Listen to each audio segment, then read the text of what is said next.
जय हिंद साथियों।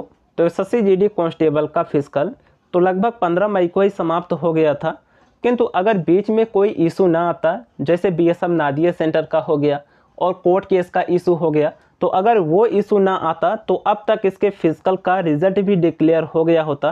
क्योंकि आप लोगों ने देखा होगा कि इसके रिटर्न एग्ज़ाम का जो रिज़ल्ट डिक्लेयर हुआ था वो 1.5 महीने में ही जारी हो गया था, जबकि उसमें 54 लाख कैंडिडेट थे और फिजिकल में तो केवल 3,78,000 ही कैंडिडेट हैं। तो एक्सपेक्टेड था कि इनका रिजल्ट जो है वो 1 महीने के अंदर ही आ जाएगा, किंतु अभी लगभग 1 महीने होने वाला है और अभी तक इसका रिजल्ट जारी नहीं हुआ है।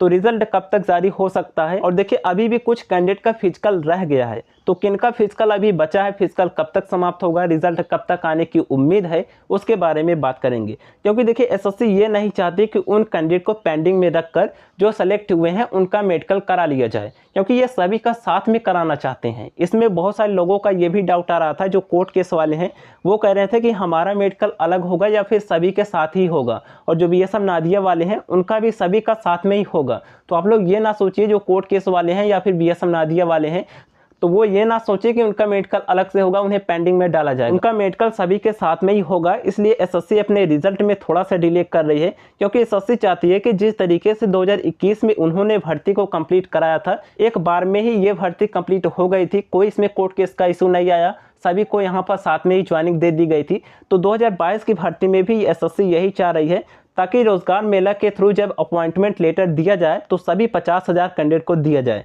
क्योंकि अगर कुछ कैंडिडेट को पेंडिंग में रखा जाएगा तो सरकार इस पर ये क्लेम नहीं कर पाएगी कि हमने 50,000 की बम्पर भर्ती कंप्लीट की है। तो इसलिए एसएससी इस भर्ती को पेंडिंग में बिल्कुल भी नहीं करना चाहती। तो सभी का मेडिकल साथ में ही होगा, इसलिए अभी थोड़ा सा रिजल्ट में डिले हो रहा है। अब बात करते हैं कि किसका फिजिकल रह गया है। तो देखिए, जो कैंडिडेट कोर्ट केस किए थे उनका भी कुछ कैंडिडेट का फिजिकल रह गया है। क्योंकि देखिए, 2 तरीके से कैंडिडेट थे जिन्होंने कोर्ट केस किया था। पहले तो वे कैंडिडेट थे जिनका रनिंग हो गया था, क्योंकि किसी किसी सेंटर पर रनिंग के बाद जो है वो हाइट चेस्ट नाप रहे थे। तो रनिंग के बाद जिनका हाइट चेस्ट हुआ था वो फेल हुए थे, तो उनका हाइट चेस्ट माप लिया गया, उनसे दोबारा रनिंग नहीं कराया गया। और कुछ ऐसे कैंडिडेट हैं, क्योंकि किसी सेंटर पर ऐसा हो रहा था कि पहले हाइट चेस्ट नाप रहे थे, उसके बाद रनिंग करा रहे थे। तो जो पहले ही हाइट चेस्ट में बाहर हो गए हैं, अगर वो अब कोर्ट केस के थ्रू पास होते हैं तो उन्हें अब फिर से रनिंग करना होगा, क्योंकि उनकी तो रनिंग हुई नहीं थी।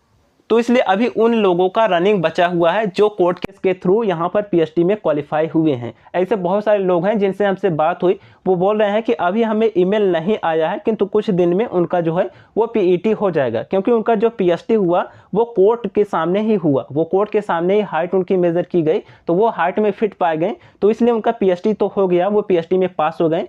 और जिनकी रनिंग बाकी थी उनको ईमेल के थ्रू सीआरपीएफ के सेंटर पर बुलाकर रनिंग कराई जाएगी। तो इसलिए अभी कुछ लोगों का फिजिकल बाकी है। उम्मीद है कि 15 तक सभी का फिजिकल समाप्त हो जाएगा, जो लोग बचे हुए हैं कोर्ट केस के जरिए। तो 15 जून तक उम्मीद है कि सभी का समाप्त हो जाएगा। उसके 8 से 10 दिन बाद ही आपका रिजल्ट भी डिक्लेयर हो जाएगा, क्योंकि ऑलरेडी सभी का रिजल्ट तैयार हो गया है। तो रिजल्ट में अब ज़्यादा टाइम नहीं लगेगा। उम्मीद है कि 20 के बाद आपका रिजल्ट कभी भी जारी हो सकता है, किंतु 20 से पहले बहुत ही कम उम्मीद है रिजल्ट आने की। तो 20 जून के बाद आपका रिजल्ट कभी भी डिक्लेयर हो सकता है। और देखिए, मेडिकल डेट के बारे में बात करें तो 3 जुलाई तक तो कंफर्म है कि किसी का मेडिकल नहीं होगा, क्योंकि सीपीओ का मेडिकल जो है वो 3 जुलाई तक चलेंगे किसी किसी रीजन का। 3 जुलाई लास्ट है, 3 जुलाई तक सभी रीजन के समाप्त हो जाएंगे। तो 3 जुलाई तक तो मेडिकल संभव नहीं है, उसके बाद आपके मेडिकल स्टार्ट हो सकते हैं। जुलाई के 2nd वीक में ही आपके मेडिकल स्टार्ट हो जाएंगे। उम्मीद है कि 10 जुलाई तक स्टार्ट हो जाएंगे। तो यहाँ पर आप यही मान के चलिए कि आपका रिजल्ट जो अब डिक्लेयर होने वाला है वो 20 जून के बाद ही डिक्लेयर होगा, और आपका जो मेडिकल होगा उसके 10 से 15 दिन बाद कंडक्ट हो जाएगा। अर्थात 10 जुलाई से उम्मीद रखिए कि आपके मेडिकल स्टार्ट होने की संभावना है। तो जुलाई में ही आपके मेडिकल हो गया और 20 जून के बाद आपका रिजल्ट जारी हो जाएगा। तो चलिए, अगर आपने भी कोर्ट केस किया है तो कमेंट सेक्शन में बताइए कि आपका फिजिकल हुआ या फिर नहीं। बाकी कोई डाउट है कमेंट कर दीजिएगा, वीडियो को लाइक जरूर कर दीजिएगा। मिलते हैं नेक्स्ट वीडियो में, तब तक लिए जय हिंद।